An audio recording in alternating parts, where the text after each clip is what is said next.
No worries. No worries. There we go. There you go. Okay, we see lots of folks online already on Instagram and over here on Facebook. So we want to say hi, you guys. It's Paul and Marquette from Austin, Texas. Welcome to episode 31. We hit our roaring 30s without even really knowing it, but it's episode 31 of Calls with Paul. And today we're doing something a little bit different. We are joined with our friends across the U.S., our Compass colleagues. We've got Annette Akers in New York City. Hi, everybody. We've got Jennifer and Andrew Oldham in Carmel by the Sea. Hello. And we've got Julian Aguirre from Seattle. Hey. So as y'all may know, what we wanted to do today is to bring everybody together. Here in Austin, we didn't have our first case of the coronavirus until Friday, March 13th. How's that for a Friday the 13th? We'll never forget. Yeah, that might be a whole new movie. Yeah. And but we know that in Seattle and California and New York, y'all have been dealing with this for much longer. We thought it would be really helpful to hear from you about sort of what daily life is like, how you're getting by just as humans, right? And any suggestions you might have for those of us that are really about to hit the thick of it. And then we'll kind of talk about local real estate markets and what's going on, as well as sort of your predictions for where the market might be headed when we come out of this coronavirus fog or whatever it is. Do you have anything you want to say before we start? No, let's get to it. Cool. I'm excited to hear how everybody's doing. Well, then let's start with Annette, if you're cool with it. You guys have been on everybody's minds because, of course, New York is on TV so much right now. Great. With such high numbers and all the medical shortages and things. Tell us a little bit about what you're doing to get by and what life is like on the daily for you in New York City. Sure. Yeah. I mean, as you just mentioned, it's very real here. It's very, a very sombering environment. I mean, those of you that have been to New York know how vibrant and alive it always is. And if you go outside, I mean, the only people that are really out are a few delivery people and people that are walking their dogs. I've never, ever seen New York so like desolate and, where there's just absolutely no energy or life. The only time I see the city come alive a little bit is at 7, where we all like clap for like the first responders. And, and that's something to look forward to. And then you see people outside their windows and people on top of their rooftop decks, cheering for the first responders. And then after that, it's like everybody hunkers down and you don't see anybody for a really long time. I think we're all just being really safe and respectful to our neighbors. And I mean, the great thing about New York is you can always count on somebody to help you. I've never had so many people reach out to me and ask me if I need anything, see how I'm doing. That's been the silver lining, is reconnecting with a lot of people I haven't spoken to or seen in years. It's just like, it's also very comforting to know that like I have neighbors who have reached out and said, if you need anything, I'm here. Some of the neighbors have cooked and like have left like dinner and treats outside my door just to kind of brighten my day.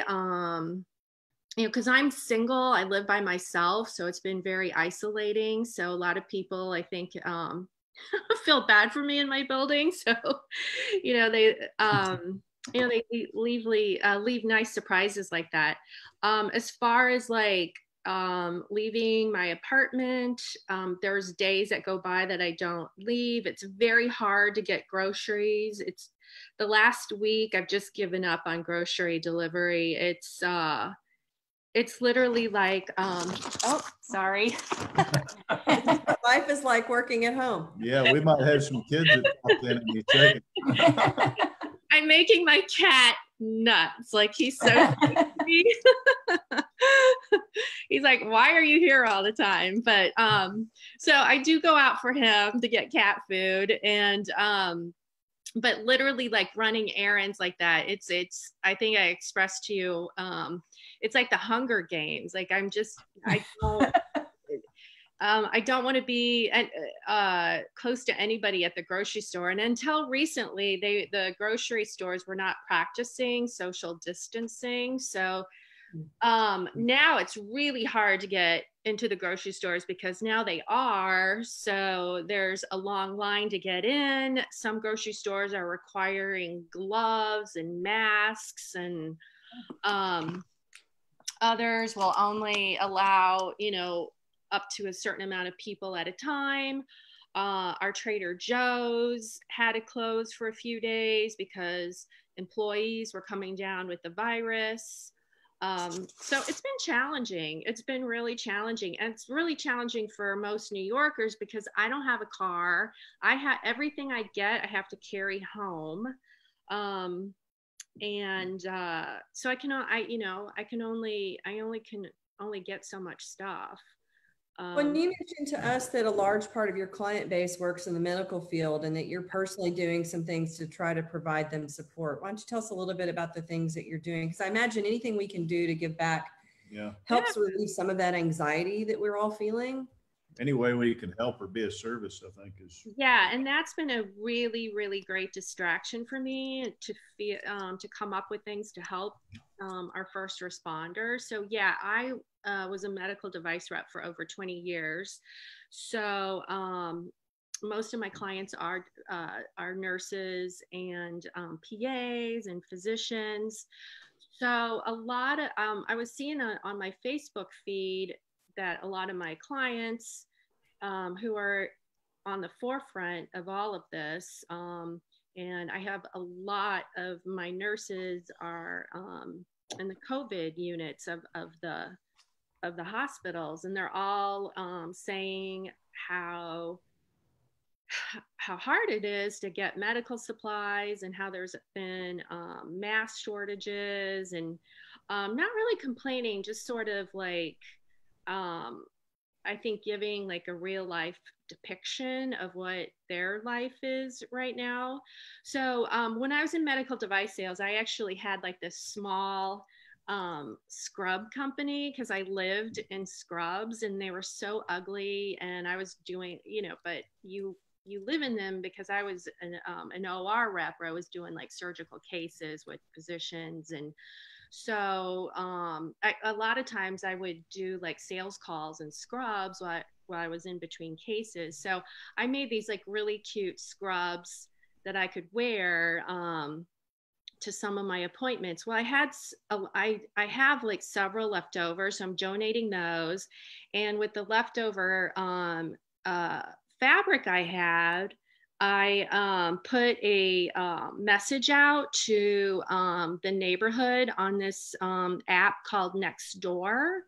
I don't know if you guys are familiar, if anyone out there is on it, but it's really a great app, and as far as like connecting to your neighbors. So I just put it out there, and I even put it on my Facebook page. I was like, if anybody knows how to sew, I would be happy to donate fabric to make some face masks. And I got this because I saw that like some fashion designers were making homemade masks, and I was like, well, I have lots of fabric. Unfortunately, I don't know how to sew. I don't have a sewing machine. So I just like reached out to the neighborhood for help. And I was like shocked how many people reached out to me. And not only, so I had several people in the neighborhood who had sewing machines. So I delivered the fabric to one, and then another one came and picked it up. And I picked up the masks last night, and they're so beautiful. They did such a lovely job, and it's very laborious to make a mask because they had their pleats, and then you have to bias part of it for these ties. And I mean, I can't even believe like how beautiful they came out. So, and then I also had a neighbor that contacted me who was just making them on her own, but she didn't know how to get them to the medical community. So another Compass agent who I'm friends with, she walks her dog every day. So she offered to pick them up on a dog walk. So, so she picked these up from this lady who made like probably 20 masks, and they're very lovely. And I had another lady reach out and said that she had inadvertently over ordered things on Amazon. She's like, I don't need them. So please, if the hospital can use them, I'm happy to donate. So I went to her apartment, picked them up from her doorman. She gave me like a gallon of hand sanitizer. She gave me some N95 masks. And she also gave me some gloves. So it's just been like so wonderful how the neighborhoods come together. And also the lady who was sewing for me said that she shared my post with her friends in Florida, and then they did the same thing, and they started making masks in their neighborhood in Florida as well. So she's like, I just want you to know, like I sent your post out, and it inspired other people to do the same thing. So anyway, one of my nurses from NYU Hospital, who's in the COVID unit, she's coming over tonight, and she's getting the masks. She's getting all the medical supplies. And then one of my neighbors who has a company called Just Croons, they're like these small microfiber like face wipes, but they're not wipes. They're you can use them over, and all you have to do is just put water, and they clean your face really, really well. So they donated like 60 kits with a bunch of the pads in there, so the nurses and the physicians, they could just wipe their face in between patients, and then also like on their way home from work. So everyone's like really. It's amazing how everybody's coming together, and like, you know, there's some beauty in all this, and how we're all working together, and like the idea that everybody shows up at 7 o'clock to cheer on like, this is a terrible situation, but I'm really looking for some good that's going on, and it's wonderful to hear. Yeah. Like, I'm so sorry you're in New York. I just can't even imagine. Well, small spaces. Let's hear from Julian next a little bit about, you guys were kind of the epicenter at the beginning. Tell us a little bit about what life is like right now for you guys, and how you're getting by. Yeah, so I live downtown. I live right kind of in the heart of Amazon headquarters. So they've told everyone to stay home in their tech buildings versus the warehouse, for example. But just, it literally looks like, if you've ever seen the movie I Am Legend, Will Smith, I watched it a few days ago just because I think I had to. I almost want to go get a dog so I can do the exact same shot that he did. All kidding aside, it feels like that. There's cars, but I mean, after 3 o'clock, there should be just a very difficult way to get. Might take you 3 rounds of lights, and you pretty much could go running down the middle of the street and you'd be fine. I just bought my first bottles of hand sanitizer that I found at a local distillery, that is making them. So I've got vodka bottles that are full of hand sanitizer. And a friend of mine told me about, because you haven't been able to find hand sanitizer for probably 6 weeks anywhere. You can't call a store and ask them for anything because they're so overwhelmed. And just everyone became what we said to ourselves, 20 years ago, oh, he's a germaphobe or she's a germaphobe. And now we've all just instantly taken to this to where, and I think this is going on everywhere, that it's okay. I mean, I think this is what we need to do. But, I go running, I'm by myself. I've asked friends, do we even want to go running together? Do we feel morally bad about that? I mean, we're all in this boat about how everyone feels. And yeah, we're waiting. My best friends were all waiting to go running together. And if someone's running and they're gonna come at you and go 8 feet around you. Yeah. And that's in the open environment. Yeah. That makes the run a little longer, doesn't it? Yeah, I mean, my ankle hurts now because of that pivoting.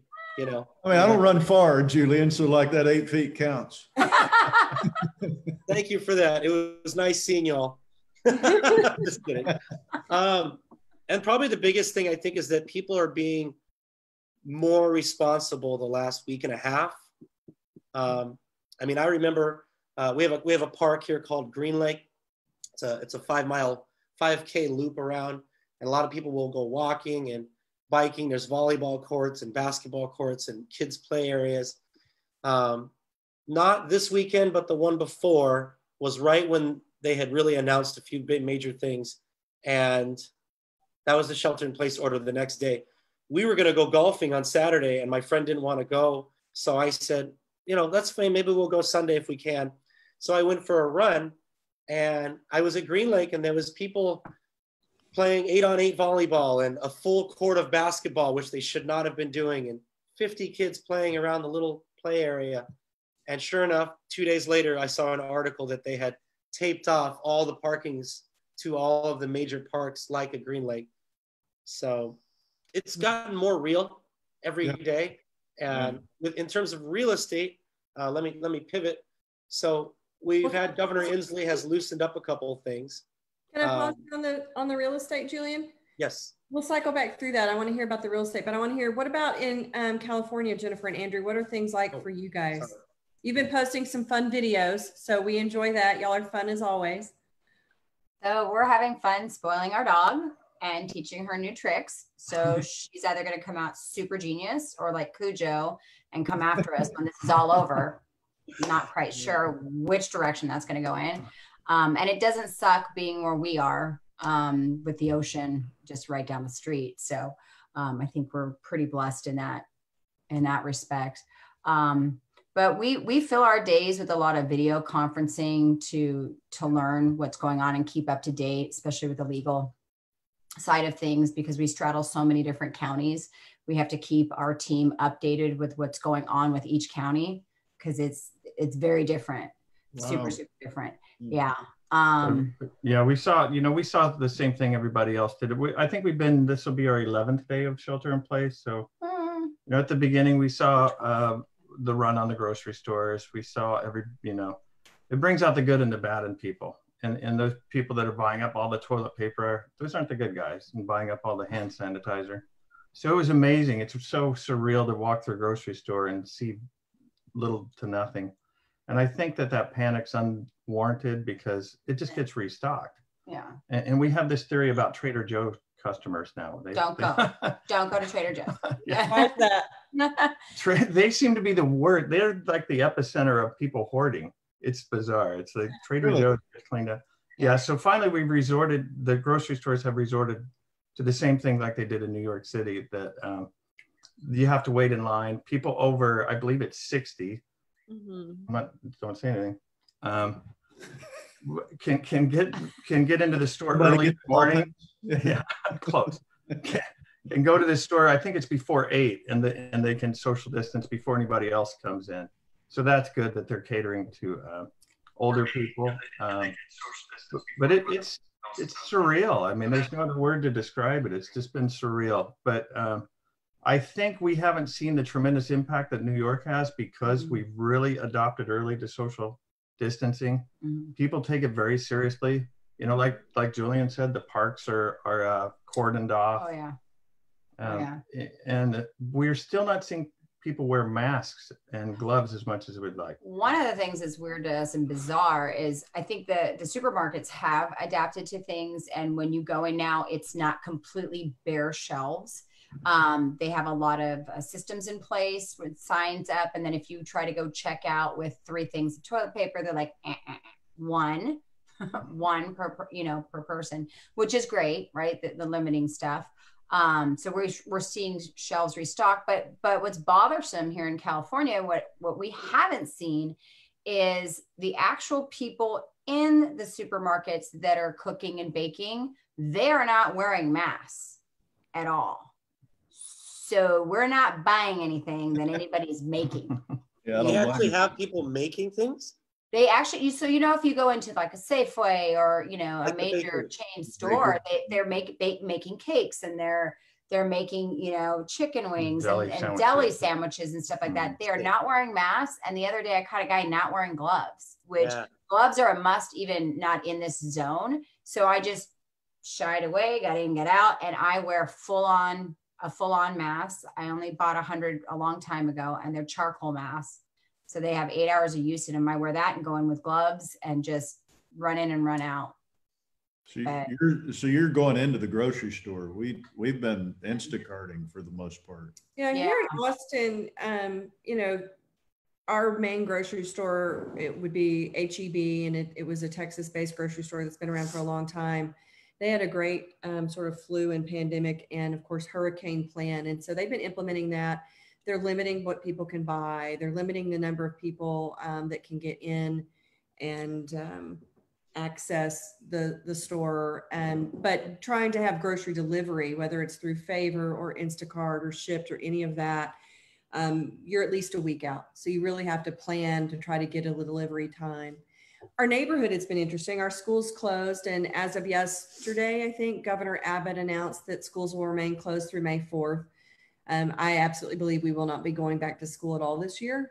You know, we have a 5 and a 9-year-old at home, and so I don't know what my point was about that. The schools, but the teachers have done things like drive-by parades. So like the teachers have all gotten in their cars and they've arranged a thing where people go stand in their front yard and they're driving through the neighborhood so the kids can see them and they wave at the kids. We have a group of neighbors that are trying to, you know, lighten things up by, they get in their those blow up dinosaur costumes, and they're going on dinosaur walks, you know, like 6-10 feet apart, and walking through the neighborhood and letting people see them.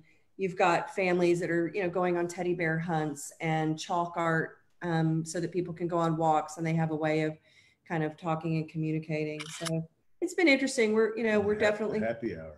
Happy hour. We've had happy hour with people at the street, and we're standing up on our hill, you know, talking and visiting. Like, it's nice to have some real human contact. It's different for the kids who, you know, what we keep asking our 9-year-old is like, I miss school. I miss seeing my friends. And he was not one that was super social that I would have pegged as being super social, but you know, you're setting up play dates for them to talk via Zoom, which, by the way, there's nothing more hilarious than watch a 5-year-old try to have a conversation with another 5-year-old via video conference. Little girlfriend talk is really cute. It's pretty hilarious. So that's kind of what daily life is like in Austin. I think for us, I mentioned at the beginning that I'm more stressed out this week, and I just feel the tension in my body, and I'm trying to figure out how to get rid of that and try to find the moments of beauty, like where we're able to appreciate that we've got time with our family that we wouldn't have had, that we've got time to be with the kids when they're not pushing all my buttons. Enjoying them. I think, on that note, Marquette, I think a lot of us felt like that the very first few days, especially the first week. The best thing I can say is you will feel better because everybody will adjust. It'll become more normal. You know, I think that initial fear of what's going to happen, because I don't know, is a little scary. I definitely just have cut off a lot of the streams. I don't want to read about it unless I want to. I don't want to hear about it every show I look at on TV. So I'm really just trying to feel like I can have somewhat of a normal day half the time and fill that with things of gratitude and following up with clients. I've had some great conversations talking with people. My friends that have kids and 3 kids, you know, they're doing something of an interaction and they're playing, but they're trying to structure the kids' days if they can a little bit. It's pretty funny to see the mom's schedule that doesn't work, but they try. And I don't know, hopefully that offers some positive thought there. Thank you for that.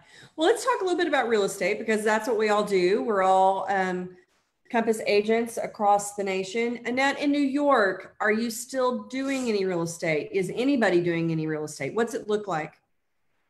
The only type of real estate I think any of us are doing are things that were in motion before the lockdown, and things that could be done virtually.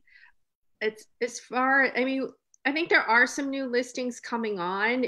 If they were photographed and video shot before, before the lockdown, because right now we're not deemed essential in New York, unless that's changed that I don't know of. But we're, but even it doesn't matter, because the state doesn't dictate whether or not we can do open houses or real estate.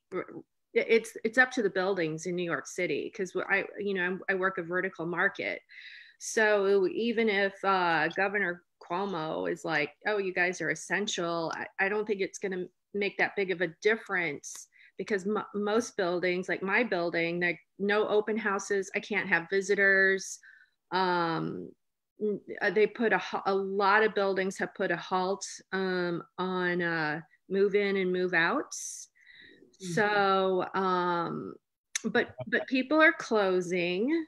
They're closing virtually. So I think this was also a wake-up call on how antiquated and how dependent New York City is on paper and like person-to-person interaction when it comes to real estate.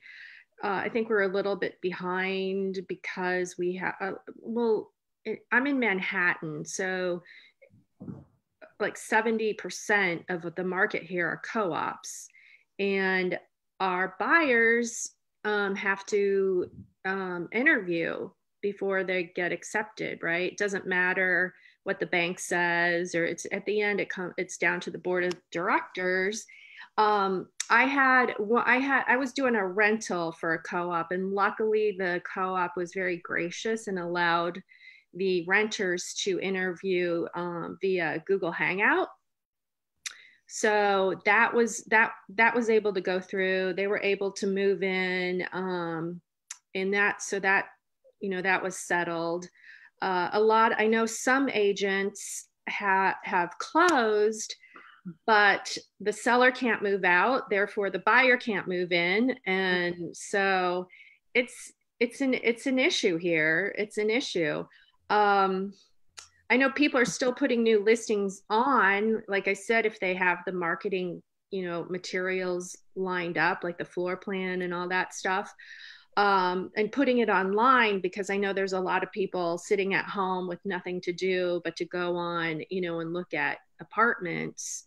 We don't have an MLS in New York, so we're very, unique in that way as well. But like our Street Easy, which is basically our MLS, and all the other listing portals have stopped the days on the market, because we're just not able. We're not able to show. That's fascinating, and that's so different because we don't have as much. We have some high rises, but not nearly as much high rise living as you would in New York. And I never would have thought about people not even being allowed to get into buildings, because so much of our residential real estate in Austin is single family homes, and it's really kind of up to the individual. Yeah. And even like, I had a buyer pull out today, but he wants to delay things, but I'm not even sure. I was thinking last night, I'm like, I'm not even sure how I'm going to get this appraisal done. I know that there's been talk that appraisers can do things online now, or just do drive-bys, but I don't know how true that is. I've heard like some say that's absolutely not happening, and some, so I think we're all sort of like making things up as we go, and it's day by day, isn't it? Yeah. Day by day. How about you, Julian, in Seattle? How's your real estate market looking? Sure. And as you guys know, on this call, we're coming off a really fast start to 2017, where, lots of multiple offers. I had an open house 3 weeks ago with 250 people through it, right by Microsoft. Most of the open houses I had done this year have probably averaged 30 to 40 people. It's been nuts. So you take that market and just pretty much grind it to an almost halt. Last week, I think we had listings coming on, be more so because I think people said, let's just get it on. Let's keep going. They have the photography already, but now vendors are not allowed. no contractors of any kind. Movers were just deemed essential a couple days ago, but the art of moving, I'm not sure is essential. We're still a little fuzzy on that. Appraisers are now allowed to actually go on site, but a few days ago, we had an approval for an appraisal to be like a spot appraisal, kind of what you were saying, Annette. Mm-hmm. I've heard a couple different things talking with some people around the country. This week, I think, is going to be a little bit lighter. And I think the following maybe 3 to 5 weeks will probably be a little bit lighter for listings, because we're allowed to show, but you can't do open houses. You can't market the house properly. You're not allowed to make flyers. The sign cannot go up. So I think there's a lot of those factors that, like, we're starting to see a couple areas where, like, Sammamish is up on the hill, is starting to have inventory sitting. Annette, that's amazing that the days on market have been halted, because ours have not. They made a decision to not do that. So, I think that's the right decision for MLS. Is like, you don't want to penalize people for pausing during this time. Yeah. Right. What about for you guys in Carmel and Silicon Valley? Go ahead. Well, we kind of break it out by what's going on with the client. So the ones that were in escrow, that were in contract, we were having a difficult time getting ancillary services scheduled. And, whether it be appraisers, inspection companies, just those host of ancillary services were difficult. The title insurance and escrow companies at least said that they are going to close, and the county recorder's office actually shut down for a day. Wow. That was our biggest kind of crap moment. Oh boy. So so they got their act together quickly and are doing virtual recording, so that's wonderful. And the escrow companies are deemed essential, so they have been closing. So we've managed to actually close some deals where the stars have aligned. We have other in escrow where a buyer's in India and can't get back, and we're trying to figure out how to get them notarized. And then we get the occasional buyer who really doesn't have a good reason to back out, who might be non-contingent, who's just looking for an excuse to buy time, see what's going to happen, and potentially bail out. The California Association of Realtors has done a COVID addendum that basically is trying to, Marquette can educate us on force majeure defense for contract, but it's impossibility of performance. So what they've tried to do is to say that if there are delays or extensions as a result of the COVID crisis, that they'll be forgiven, basically. And it kind of acts as an automatic extension.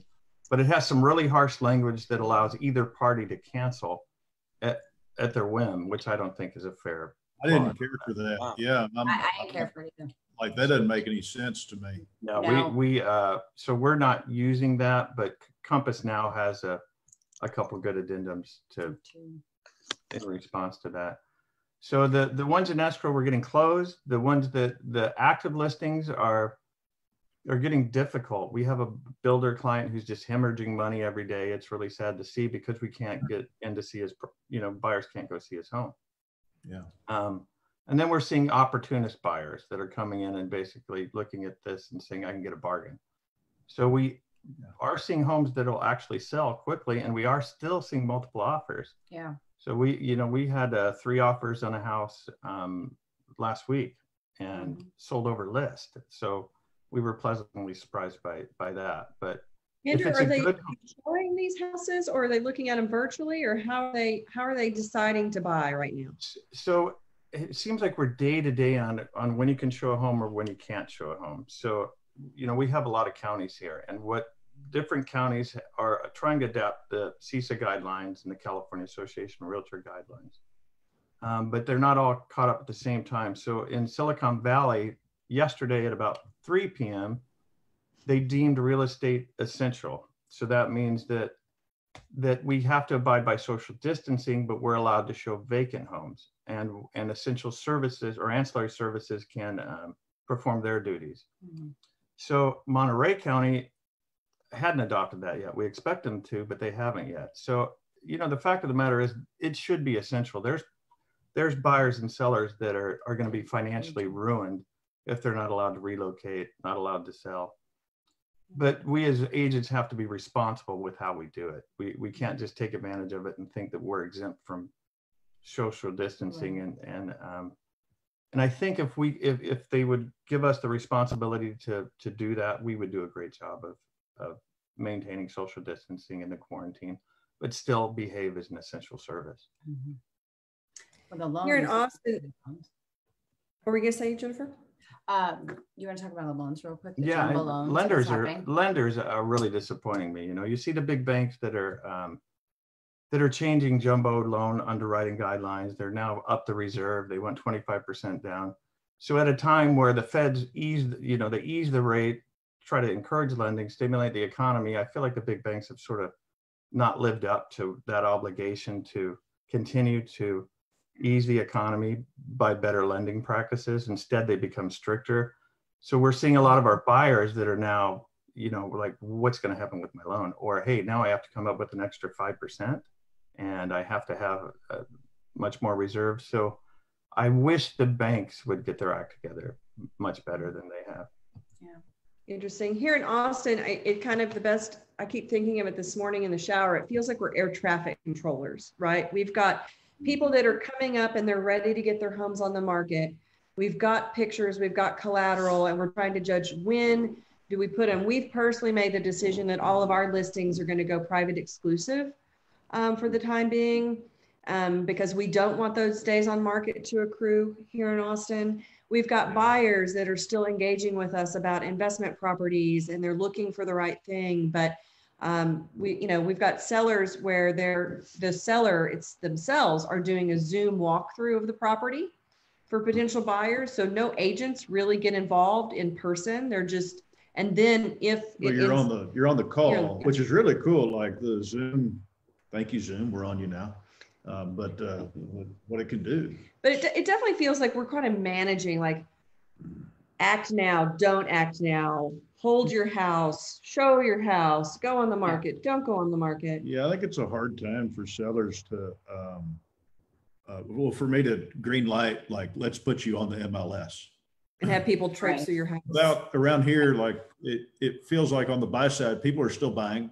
Like, that's still going on, but it seems like about 50% of the demand has left the building or just gone away. And you did some research. What was your research? Yeah, so I thought I was going to have some really cool end result research for this call, but I wasn't quite able to complete it, but I'll share it with everybody when I get done. We've been tracking, like, since the first day we had corona virus reported here in Austin to today to see, like, where are the anomalies and it's about 2 weeks. What we came up with, like, how do you track that? So I'm looking at how many people withdrew from the market as sellers and how many properties went pending since then. And what's really fascinating is it looks like the first week, it was totally business as usual, like no real changes in, like, past years compared to this year. Second week, we saw more temporarily people removing their homes from the market is temporarily off or withdrawn, not expired. I didn't count those. So it seems like people are taking it more seriously the further we get into it. But we do see new listings still coming on the market every day, which is kind of interesting to me. And the part I guess I find personally frustrating, because as a dad and my husband, I don't really want him out there if we don't need him out there. But like, like the restaurants, we're business owners, right? We've got to make money like everybody else makes money. Our bills don't stop. We have people on salary that rely on us to pay them. At the same time, you've got agents that are totally disregarding that. And they are out showing, and they are doing. Man, they're handshaking, back slapping, and hugging. And no gloves. Like, I show with gloves on, no mask. Like, I'm not ready for that. You haven't gone out in 2 weeks for showing either. So anyway, so that's Austin, which I think is interesting. Moving on, I guess, I'd love to hear. I think Julian had something. Julian, sorry. Oh, no, I just wanted to add something to what you were saying there. So, for example, I have 5 or 6 buyers right now that they don't really want to leave their house. This is where we went. So it doesn't matter that I can go show a house and take all the precautions and, et cetera, et cetera. They don't want to go. So, and then as a seller, you have to ask yourself, a vacant home, that's one thing, but a lot of the homes are not vacant. People don't want somebody else coming through the house. So I think these are 2 of the major things that we're up against regardless of, you know, some of the programs we can offer, things like concierge, et cetera. But Yeah. anyway. Absolutely. Yeah. Well, I'd love to hear from you guys about what you think is going to happen in the market once we start to feel like we've got a better grip on it. There's just still seems like every day it's something, so much is changing. And not necessarily have to go round robin. I'm just curious, what are you expecting? And I know none of us have a crystal ball. We like your analogy. We liked Paul's analogy, the slingshot. The slingshot analogy, and we reuse that. I don't know if you noticed that, but we plagiarized. We plagiarized you. It's plagiarism when we share a brain. Okay. Well, for Silicon Valley, you know, we're very tech driven. It's, you know, Facebook, Apple, Netflix, and Google. We're literally, you know, our campus offices. We could walk to the Netflix campus, and it's 10 minutes to the Apple campus. So those jobs aren't going away, and engineers are still getting paid a ridiculous amount of money. And so we think that the underlying economy in Silicon Valley is going to be still good, and there's still going to be as much demand as when we left off in February. So we do see that demand is going to get more and more pent up. We're seeing, like you said, less and less inventory. The MLS did hold the days on market, which I think should help with inventory. So what we think we're going to do is we're going to see a delayed spring market. We were already super busy. We were seeing an early spring market, and then it just, you know, kind of ground to a halt. But we think we'll see a delayed spring market, and then we're just going to take right back off. We'll take off. Yeah, I think providing the lenders get their stuff together, because that's really hindering a lot of things right now. That's the wild. Well, you know, I think once they get past all the refi, like there's a lot of people going into refi. Yeah, there is. Like there is. Yeah, I mean, what we were told, there's just not enough paper to write right now. So it's, you know, they bumped the rates just because of that demand. But so I hope they can get it together, and I hope the feds figure out a way to make sure that the banks are comfortable writing, other than dropping rates to a negative percentage. I mean, to give you an example, on jumbo loans, right? They were giving, it was 15-month reserves, 25% down, and if you were a new home buyer, that jumped to even more months of reserves. Wow. So when you're looking at that here with, you know, of course our engineers make on average 300,000, somewhere around there. When you're looking at that, I think people that are, especially first-time home buyers, everything's almost jumbo here, right? They put the brakes on a little bit. So, so we're hoping that balances out and they get their act together so that we can just see that slingshot. I think Monterey County is going to be a little bit different. We're a big second home market here. Yeah. And I think that the luxury home market here is still going to be good. I don't think the people that were worth 100 million are going to, you know, maybe they're worth 95, maybe they're worth 110 after this. They're going to still buy the $3 million plus homes. But what I'm worried about are all the hospitality workers. Yeah. And all the workers that are, you know, buying homes under $1 million in Monterey County. I think that's where we're really going to see some problems, is that those folks that were just severely impacted financially. We're starting to see some of the first furloughs, where people, you know, are getting their unemployment, they're getting their $1,200 check, but, you know, $1,200 in California is a nice trip to the gas station and shopping to go buy bread and eggs. So, you know, it's not going to pay rent. So we're really concerned about the hospitality workers, all of those folks I think are going to be hit the hardest here. Yeah. What about you, Julian? What are you seeing anticipating in Seattle? Kind of something similar, but it depends on where you are. I know, you know, Silicon Valley all the way to San Francisco. I mean, there's a huge gap there of you know, all the way to the East Bay. You have a lot of money out there. As we're here, you know, we are still kind of a small town. So the engineers and, you know, your Amazons, Microsofts, et cetera, they're only going to be within about 20, 30 minutes of the city for the most part. But outside of that, you know, I feel really bad for that, excuse me, that person that is relying on paycheck to paycheck and job to job. And, you know, the affordability around here has gone out the window. And until you get about 45 minutes outside the city. But I think realistically, I posted something on my Instagram that I read through somebody I watched twice. He's a economist, does a lot of presentations here. And he said the same thing you just said, Andrew. I mean, I really think we have such a pent up demand. We have the money, you know, there's a lot of people here that are still need to live somewhere. And I think we're going to have basically a late summer, spring market. And I think we're going to wind up recovering, which is going to be really interesting. What does 2021 look like for us? I think we're really going to be off to the races probably by Labor Day. We think there's going to be a shift in the seasonality, you know, where we normally would have maybe a quieter November, December, that those things it just may push through. What about you in New York, Annette? What are you expecting? Same. I mean, we're hoping that there's also like pent up demand. And, you know, we started January really strong. You know, we had a depressed couple of years in New York. I mean, the prices were so high in 2016, 17. We got hit pretty hard with the SALT tax change, the tax change here on the East Coast. And then, you know, we have things that a lot of people nowhere else has to worry about, like, you know, pied-à-terre taxes. There was a scare that there was we also got implemented like a higher mansion tax here in New York. So that, you know, that depressed the market a little bit. But January 2020, things really started to look up, you know, like it was moving in a more positive direction.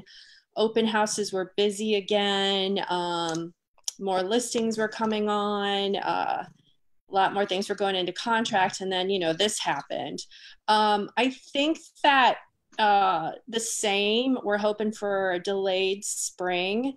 I think there are some other, you know, factors too that are just very unique to New York, being in a vertical, you know, co-op driven real estate market, that just because, like, buyers, just because that you got a loan and you qualified for a mortgage and can make a down payment doesn't mean that you can get into a building.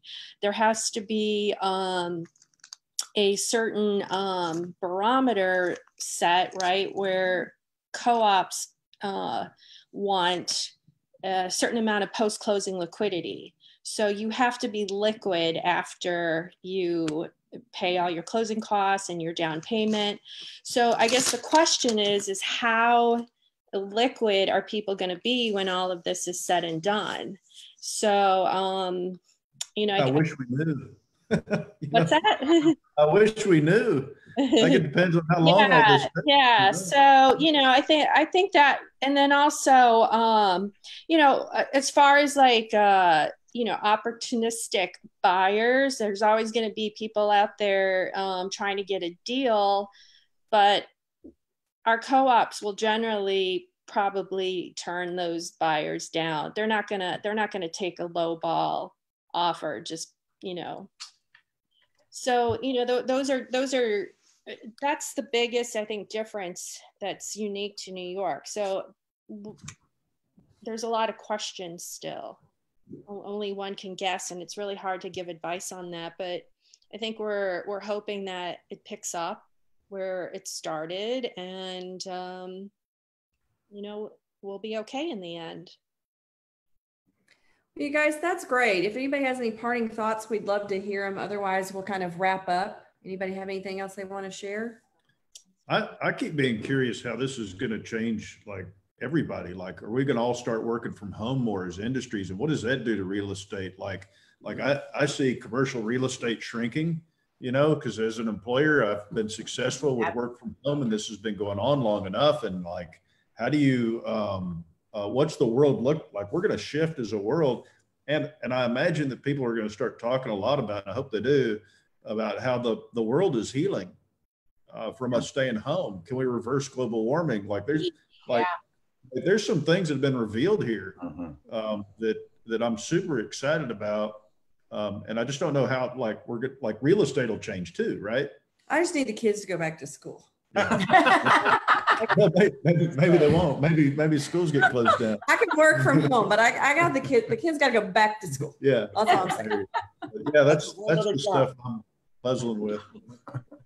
Any other thoughts? I was going to say, a lot of us have been talking about this. You know, what does this do for society as a whole?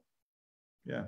What does this do for us down the road when, for example, people that are disabled workers that have to come into the office? Well, somehow they found a way to make them continue to work. And all the people that we thought we needed to be in the office more. And you're like, God, I'm really actually getting more done this way somehow. Mm-hmm. So that's my thoughts. Yeah, no, I think it's going to be beautiful. There will be beauty that comes out of all this. Yeah, as tragic as all of this is, I think that we're learning a lot about ourselves and a lot about, like you said, the globe. And I think we'll come out of this better, just better altogether. And I hope this pulls humanity together. And I think this could have been a lot worse. You know, fortunately, the pandemic, as bad as it is, it's not Ebola or some crazy, scary virus. Can you imagine if it was a virus with a much higher death rate?